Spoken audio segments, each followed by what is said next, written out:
When Jamie Foxx came to town for George Floyd's funeral, he did not come alone. He came with his friend, actor Channing Tatum.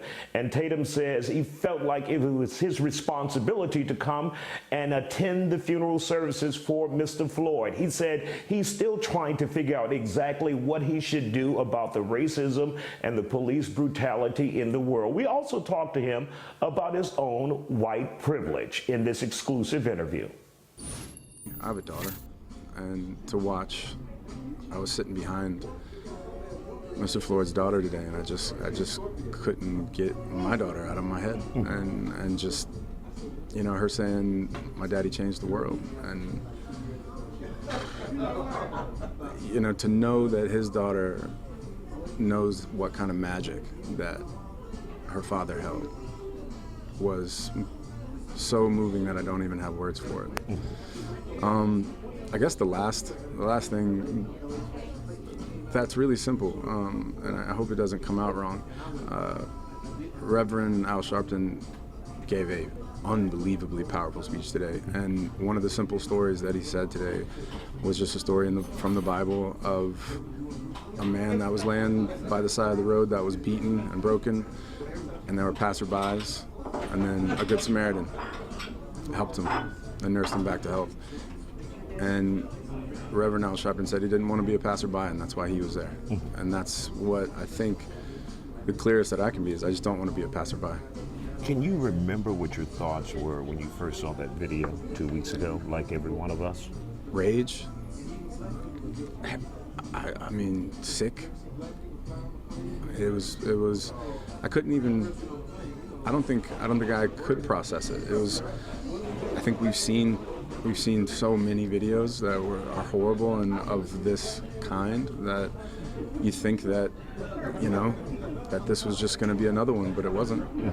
And I think in the timeliness of this pandemic that we're dealing with, I think it was so people really could have time to like really digest it.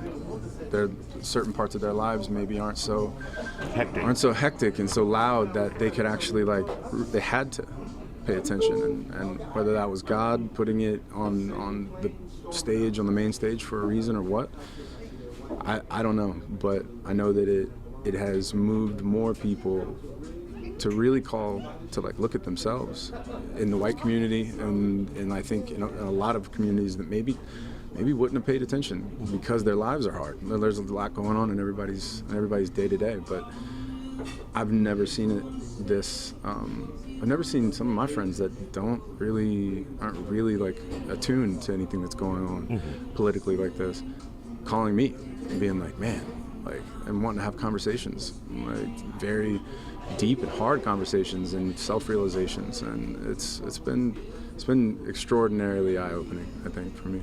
One of the things you said earlier was you were looking at what you could do. Have you found that yet, or are you still searching? I'm listening right now.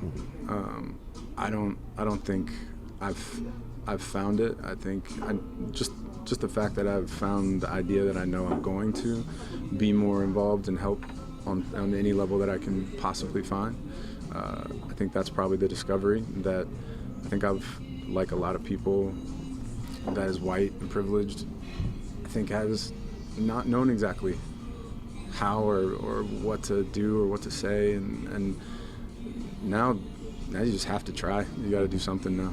Was it ever difficult to say that, white and privileged? I grew up in the South. I grew up in the South. My dad's from New Orleans. My mom's from Alabama. Grew up in Mississippi and in Florida. Born in Alabama. I think I always was really clear on sort of where I came from, what I got comparatively to, you know, kids I played on the football team with. I think I always knew that I was pretty privileged, like in my day-to-day life. Do you think what we've seen? I don't think I understood it quite like that. I don't think I understood it how I understand it now, but I definitely knew something was definitely different. And of course, Tatum says one of the things we should all do is talk about race. He says it wouldn't be easy, it wouldn't be comfortable, and it shouldn't be comfortable, but it's a conversation we all should have.